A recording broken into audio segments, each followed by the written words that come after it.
Good afternoon, children. Welcome back, Bengali class. আমরা আজকে একটু আমাদের বাংলা ক্লাসে ফার্স্ট ইউনিটের রিভিশন করব। গতকাল থেকে আমরা মোটামুটি রিভিশন শুরু করেছি। গতকাল তোমরা একটা পোস্ট পেয়েছো, সেটি হচ্ছে স্বরসন্ধির পোস্ট। অর্থাৎ তোমরা নিশ্চয়ই জানো যে 20শে জুলাইয়ের পর থেকে আমাদের স্কুলে ফার্স্ট ইউটি এক্সাম শুরু হবে। এর আগে তোমরা যে এক্সামটা দিয়েছো এটা হলো practice test. Officially first UT 20শে জুলাইয়ের পর থেকে শুরু হবে। সুতরাং আমরা এখন যে কদিন আর ক্লাস পাবো আমরা সে কদিন কিন্তু রিভিশন করব। রিভিশন স্টার্ট করার আগে আমি তোমাদের কয়েকটা কথা বলতে চাই। প্রথম কথা, তোমরা এবার যে ফার্স্ট ইউটি এক্সাম দেবে তাতে প্র্যাকটিস এক্সামের মতোই কিন্তু তোমাদের শুধুমাত্র অল্টারনেট অপশান থাকবে। অর্থাৎ এমসিকিউ, তোমরা ছোটোবেলা থেকে যে এমসিকিউ করে আসছো, যে একটা প্রশ্নের সঙ্গে 4টে অপশান থাকবে, যেই অপশানটা কারেক্ট তাতে টিক দিতে হবে, এইরকমই প্রশ্ন থাকবে। এর সঙ্গে আমরা একটু তাহলে রিভিশন শুরু করার আগে চলো ফার্স্ট ইউটির বাংলা সিলেবাসটা একটু দেখে নিই। ফার্স্ট ইউটির বাংলা সিলেবাস অনুযায়ী আমরা কি দেখছি, আমাদের গ্রামারে আছে স্বরসন্ধি, বাক্য পরিবর্তন, শুদ্ধ বানান চর্চা, এই 3টে। আরেকবার বলে দিই, স্বরসন্ধি, বাক্য পরিবর্তন এবং শুদ্ধ বানান চর্চা। তার মধ্যে আজকে তোমাদের আমি একটা পোস্ট পাঠিয়েছি যাতে স্বরসন্ধি, তার মধ্যে কিছু স্বরসন্ধির উদাহরণ দেওয়া আছে। অর্থাৎ স্বরসন্ধির রিভিশনটা এই পোস্ট পাঠিয়েছি, আর বই থেকে মোটামুটি পড়লেই তোমাদের হয়ে যাবে। এরপর আমাদের বাকি আছে গ্রামারের আর 2টো চ্যাপ্টার, বাক্য পরিবর্তন এবং শুদ্ধ বানান চর্চা। আজকে কিন্তু আমরা এই 3টে হচ্ছে তোমাদের গ্রামার। এছাড়াও থাকছে তোমাদের একটা গল্প, একটা পদ্য এবং আমাটির ভেপুর, প্রথম থেকে 4র্থ অধ্যায়। তাহলে আরেকবার আমি থরলি আমাদের ফার্স্ট ইউটির সিলেবাসটা বলে দিই। ফার্স্ট ইউটির সিলেবাসে প্রথমে থাকছে স্বরসন্ধি, বাক্য পরিবর্তন, শুদ্ধ বানান চর্চা। তারপর থাকছে খেয়া বলে একটা কবিতা, ছুটি ছোট গল্প এবং আমাটির ভেপুর, প্রথম থেকে 4র্থ অধ্যায়। তাহলে স্বরসন্ধি যেহেতু আজকে তোমরা পোস্টে পেয়েছো বা গতকাল পোস্টে পেয়েছো, সুতরাং আজকে আমরা স্বরসন্ধির পর আজকে আর আমরা গ্রামার করব না, আজকে আমরা একটু কবিতা এবং গল্পটা আলোচনা করব। দেখা যাক যতটা হয়। প্রথমে আমরা গল্পটাই শুরু করছি। ছুটি গল্প, রবীন্দ্রনাথ ঠাকুর। এই ছুটি গল্প তোমাদের অনেকবার হয়ে গেছে, আমি এর পোস্ট পাঠিয়ে দিয়েছি। ছুটি গল্পর প্রত্যেকটা প্রশ্ন, বইয়ের ভেতরের প্রশ্ন, সব কিছুই কিন্তু তোমাদেরকে করানো আছে। তা সত্ত্বেও এখন যখন আমরা রিভিশন ক্লাসে আছি, তাহলে আমরা রিভিশন হিসেবে ছুটি গল্প থেকে আমরা একটু ছোট প্রশ্ন অর্থাৎ এমসিকিউ একটু রিভিশন করে নিই। তোমাদের পাঠ্যাংশের ব্যাকরণ যা আছে সেটা আপাতত তোমাদের আমি যে সন্ধি, বাক্য পরিবর্তন এবং যে শুদ্ধ বানানের পোস্ট পাঠাবো সেটা থেকে পড়লেই হবে। তাহলে চলো শুরু করি আমরা ছুটি গল্পের এমসিকিউ। সবাই বারবার বলছি, সবাই কিন্তু গল্পগুলো অর্থাৎ একটা গল্প, একটা কবিতা আর আমাটির ভেপু, এই 3টেই কিন্তু লিটারেচারে আছে। খুব ভালোভাবে রিডিং পড়বে। গল্প যদি রিডিং না পড়ো সেক্ষেত্রে কিন্তু এমসিকিউ করতে পারবে না। এত ইজি 50 আউট অফ 50 সবার উঠবে যদি একটু পড়াশোনা করো, কিন্তু যদি সঠিকভাবে না পড়ো, অর্থাৎ গল্পর প্রত্যেকটা লাইন পুঙ্খানুপুঙ্খানুরূপে যদি না পড়ো, কবিতার যদি ঠিকঠাক মতো লাইনগুলো না পড়ো, সেক্ষেত্রে কিন্তু উত্তর দিতে পারবে না। তাহলে চলো আমরা স্টার্ট করি আমাদের আজকের টপিক। আমরা ছুটি গল্প থেকে শুরু করছি রিভিশন। ছুটি গল্পটির রচয়িতাকে 4টে অপশান থাকবে: রবীন্দ্রনাথ ঠাকুর, সুরেন্দ্রনাথ ঠাকুর, অবনীন্দ্রনাথ ঠাকুর, বিভূতিভূষণ বন্দ্যোপাধ্যায়। সবাই জানো ছুটি গল্পের রচয়িতা রবীন্দ্রনাথ ঠাকুর। ছুটি গল্পটি প্রকাশিত হয়েছিল কোন পত্রিকায়? সাধনা পত্রিকা, ভারতী পত্রিকা, ভারতবর্ষ পত্রিকা আর আনন্দবাজার পত্রিকা। তাহলে এই 4টে পত্রিকা যদি থাকে তাহলে আমরা কি বলবো? ছুটি গল্পটি প্রকাশিত হয়েছিল সাধনা পত্রিকাতে। তাহলে এই যে সাধনা পত্রিকাতে প্রকাশিত হয়েছিল এটা কিন্তু মাস্ট, এটা কিন্তু মনে রাখতে হবে। ছুটি গল্পে ফটিকের ভাইয়ের নাম ছিল বিশ্বম্ভর, বিশ্বেশ্বর, বিবেকানন্দ, মাখনলাল। কে হবে? মাখনলাল।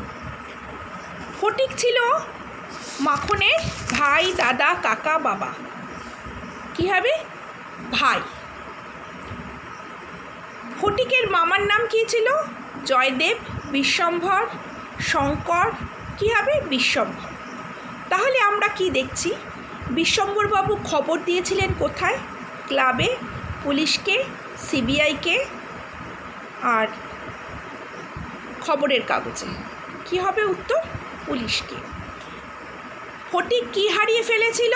খাতা, পেন, বই। কি হারিয়ে ফেলেছিল? বই হারিয়ে ফেলেছিল। ফটিক কোন রোগে আক্রান্ত হয়েছিল? বসন্ত, জ্বর, পেট খারাপ, করোনা। কি হবে? ফটিক কিসে আক্রান্ত হয়েছিল? ফটিক জ্বরে আক্রান্ত হয়েছিল। স্কুলের ছুটি হোক একথা কে বলেছিলেন? মামা, মামি, ভাই, দাদা। কে বলেছিল কথাটা? মামা বলেছিল কথাটা। কখন বলেছিল? সেই ফটিক যখন যেতে চাইছিল যে মামা আমি বাড়ি যাব মার কাছে, তখন বলেছিল কথাটা। তাহলে এই যে প্রশ্নগুলো, আচ্ছা আরও 2-1টা প্রশ্ন, যেমন ধরো ফটিকের মামার বাড়ি ছিল কোথায়? মুম্বাই, দুবাই, কলকাতা, উড়িষ্যা। কি হবে? কলকাতা। ফটিকদা মা ডাকছে, কে বলেছিল এই কথাটা? হরিপদ বাগদি, বাঘা বাগদি, নিবারণ বাগদি। কে বলেছিল? বাঘা বাগদি। তারপরে নৌকোর গলইয়ে বসে ফটিক দাঁতে কী চিবোচ্ছিল? আখ, কাশের গোড়া, ধানের গোড়া। তাহলে দেখো এই যে প্রত্যেকটা প্রশ্ন, যেই প্রশ্নগুলোতে আমরা দেখছি এমসিকিউ রয়েছে, অর্থাৎ সঠিক কারেক্ট অপশান, সেক্ষেত্রে প্রত্যেকটা প্রশ্ন যখনই তোমরা উত্তর লিখবে, উত্তরগুলো কিন্তু একটু ভেবেই তাতে টিক দিতে হবে। যেমন ধরো এই প্রশ্নটা, মাখন ছিল ফটিকের, 4টে অপশান দিয়েছি, ধরো দাদা, ভাই, কাকা, বাবা। এবার মাখন কে এটা না জানলে বা গল্পটা না পড়লে তো তোমরা বুঝতে পারবে না মাখন কে ছিল। আন্দাজে একটা টিক দিলেই তো হলো না। তারপর ধরো এই লাইনটা, বিধবা এ প্রস্তাবে সহজেই সম্মত হলেন। বিধবাকে 1 নম্বর, ফটিকের মা 2 নম্বর, মাখনের মা 3 নম্বর, বিশ্বম্ভরের মা, বিশ্বম্ভরের দিদি 4 নম্বর। সবকটি ঠিক। তাহলে উত্তর কী হবে? সবকটি ঠিক। কারণ বিধবা বলতে এখানে যে ছিলেন মাখনের মা, সেই ছিলেন বিশ্বম্ভরের বোন বা দিদি, সেই ছিল ফটিকের মা। তাহলে এক্ষেত্রে কিন্তু বিধবাকে এটা বললে এই ধরনের প্রশ্নও আসতে পারে। ধরো 3টে অপশানের মধ্যে কোনোটাই ঠিক নয়, তাহলে সেক্ষেত্রে আমি 4 নম্বর অপশানই দিতে পারি, সবকটি ভুল। আবার 3টে অপশানের মধ্যে 3টেই ঠিক, সেক্ষেত্রে 4 নম্বর অপশানে যদি দিই সবকটি ঠিক। এরকম অপশানও কিন্তু আসবে। সেই হিসেবে বলতে গেলে সবাই খুব ভালো করে আগে পড়ে নেবে, পড়ে নিয়ে তারপর আনসারগুলো করতে শুরু করবে।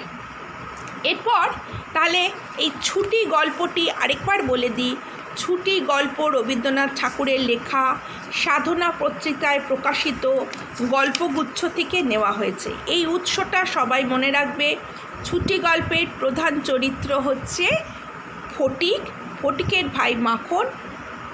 ফটিকের ভাইয়ের সঙ্গে কোথায় থাকতো? তার মার সঙ্গে গ্রামের বাড়ি থাকতো। অত্যন্ত দুরন্ত ফটিক তার মামার সঙ্গে কলকাতায় আসে পড়াশোনা করে একজন বড় মাপের মানুষ হওয়ার জন্য। কিন্তু মামার বাড়িতে এসে শহরের জীবনের জটিলতা, মামির অবহেলাতে ফটিক কিন্তু ক্রমশ মানসিক অবসাদে ডুবে যায় এবং তার মাও পাশে ছিল না। এরকম পরিস্থিতিতে ফটিক প্রচণ্ড অবসাদে ভুগে গিয়ে শেষ পর্যন্ত জ্বরে ভিজে তার জ্বর আসে, এই বৃষ্টিতে ভিজে তার জ্বর আসে এবং শেষ পর্যন্ত আমরা গল্পের শেষে দেখি যে ফটিক তার মায়ের সঙ্গে যেন মায়ের কাছে যাবার জন্য সে যেন সমস্ত কিছু ছাপিয়ে দিয়ে বা সব কিছু ছেড়ে চলে যাচ্ছে, যদিও তার মা সেই মুহূর্তে তার সাথে দেখা করতে কলকাতায় এসেছিল। অর্থাৎ লেখক এখানে বলতে চেয়েছেন ফটিক অসুস্থতায় ফটিক মৃত্যুর করে ঢলে পড়ল। অর্থাৎ ফটিকের জীবনটা মানসিক অবসাদ অবহেলাতে শেষ হয়ে গেল।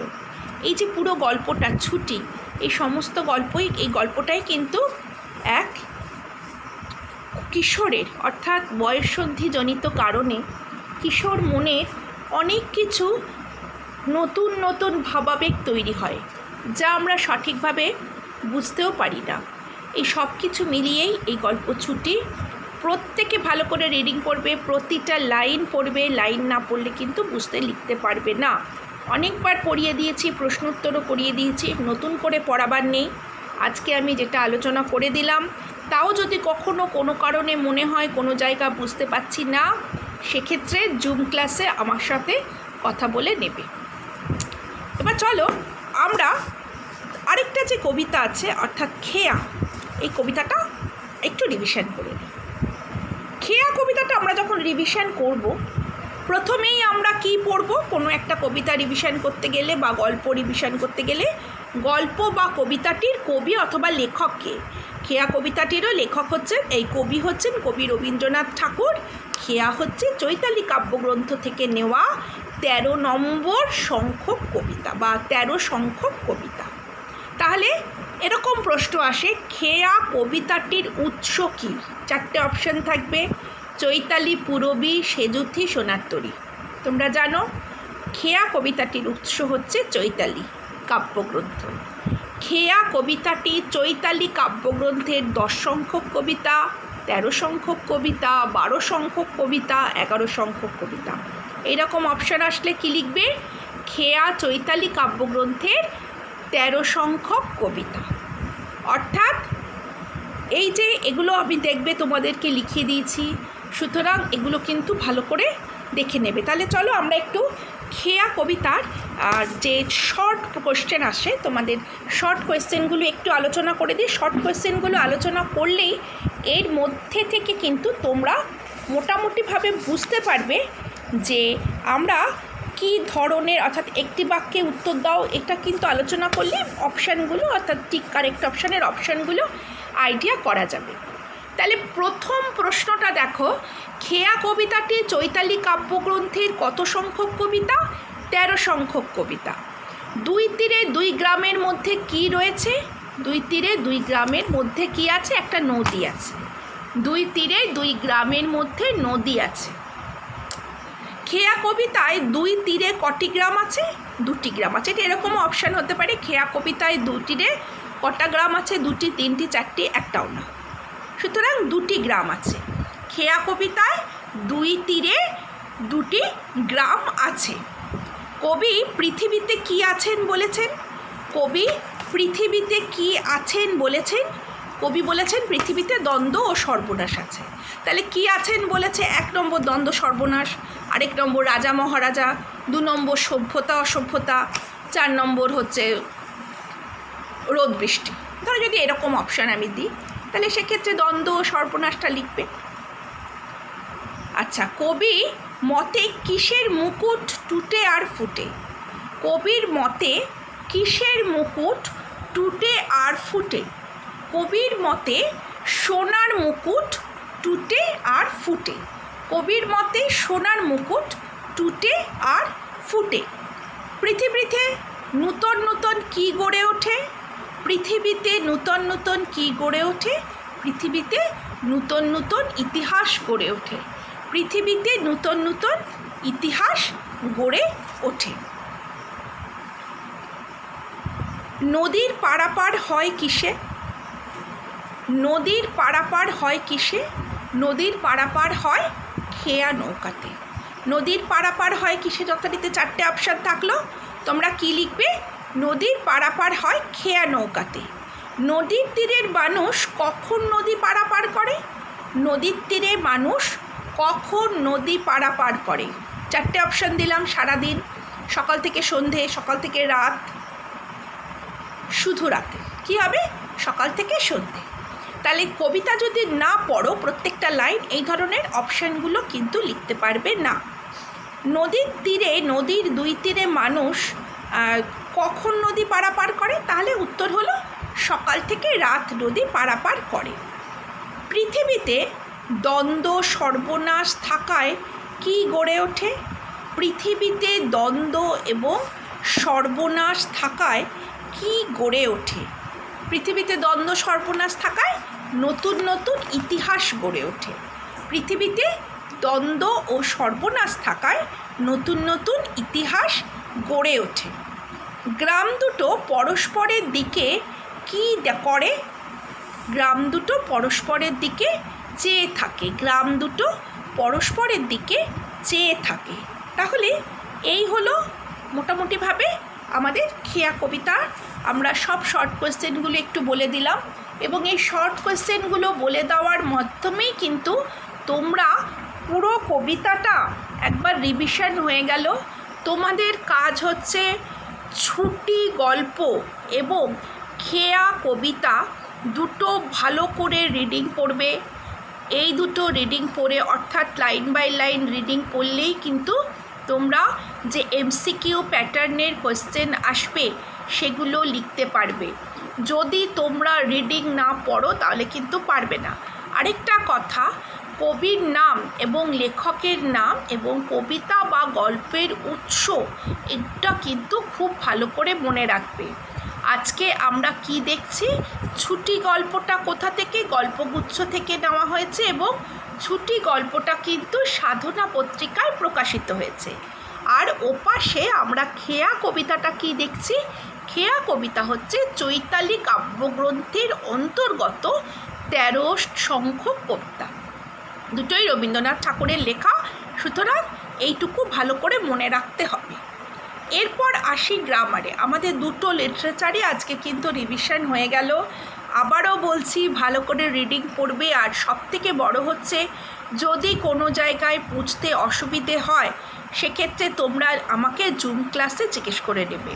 জুম ক্লাসে যদি না বলো, আমি যদি ফিডব্যাক না পাই, আমি কিন্তু ফার্দার আর এটাকে রিভিশন করাবো না। মোটামুটি আমি ধরেই নেব যে তোমাদের এটা হয়ে গেছে।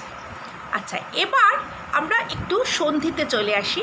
আমি তোমাদের যে সন্ধির পোস্ট পাঠিয়েছি তাতে কিছু স্বরসন্ধির উদাহরণ দেওয়া আছে। যেহেতু তোমাদের সিলেবাসে শুধু স্বরসন্ধি আছে, আমি কিছু স্বরসন্ধির উদাহরণ দিয়েছি। এই স্বরসন্ধি যে কটা পাঠিয়েছি মোটামুটি গোটা 25 এবং তাতে স্বরসন্ধির সঙ্গে খাঁটি বাংলা স্বরসন্ধি, নিপাতনে সিদ্ধ সন্ধি, এগুলোও কিন্তু পাঠিয়েছি। এই নিপাতনে সিদ্ধ সন্ধি এবং খাঁটি বাংলা স্বরসন্ধি এগুলো যে তোমরা পড়বে, এগুলো মোটামুটিভাবে বই থেকে একটু রিডিং পড়বে। আর আমি যে পোস্ট পাঠিয়েছি সেই পোস্টটা পড়লেই হয়ে যাবে। যেহেতু এখানে তোমাদের পেন পেপার টেস্ট নয়, শুধুমাত্র টিক দেওয়ার ব্যাপার, সুতরাং এই মুহূর্তে সন্ধির সূত্র সেভাবে পড়ার দরকার নেই। মোটামুটিভাবে এইরকম আসবে। ধরো হিমালয়, তাহলে হিমযুক্ত আলয়, এই শব্দটি সন্ধিবদ্ধ করলে কি হবে? 4টে অপশান দেব। দেবালয়, হিমালয়, হিমের আলয়, হিমলয়। তোমরা জানো হিমালয়, সেক্ষেত্রে তোমরা হিমালয়তে টিক দেবে। তাহলে ঠিক সেরকমই ধরো রবিযুক্ত ইন্দ্র, এই বা রবীন্দ্র, এই কথাটি সন্ধি বিচ্ছেদ করলে কি হবে? রবিযুক্ত দীর্ঘইকার নয়দয় রফলা, বা রবিযুক্ত হর্ষই নয়দয় রফলা। আবার রবি বানামের র বয় দীর্ঘি দেব, হয়তো দিয়ে রবীন্দ্র করব। এইরকমভাবে অপশানগুলো থাকবে। সুতরাং এই অপশানগুলো যখন তোমরা দেখবে, সেটা কিন্তু সন্ধিটা সঠিকভাবে না পড়া থাকলে অপশানগুলো কিন্তু লিখতে পারবে না। কারণ আমি কিন্তু অপশানগুলো বেশ কাছাকাছিই দেখব। সাপোজ রবীন্দ্র এই শব্দটা যখন আমরা সন্ধিতে করব তখন রবি র বয় হস্যি ইন্দ্র হস্যই নয় দয় রপলা। এবার যদি এরকম দিই র বয় দীর্ঘি, তাহলে তোমাদের মনে হতেই পারে হয়তো ওটাই ঠিক, কারণ রবীন্দ্র বানান বয় দীর্ঘি। সেই হিসেবে খুব ভালোভাবে রিডিং না পড়লে কিন্তু, এবং সন্ধিগুলো যেগুলো পাঠিয়েছি প্লাস বইতে ওভারঅল স্বরসন্ধিটা ভালো করে পড়বে, নাহলে কিন্তু লিখতে পারবে না। আমরা মোটামুটিভাবে স্বরসন্ধি এবং দুটো, একটা গল্প এবং একটা কবিতার রিভিশন কিন্তু হয়ে গেল। পরের দিন তোমরা নেক্সট আমি গ্রামারে রিভিশন করাবো।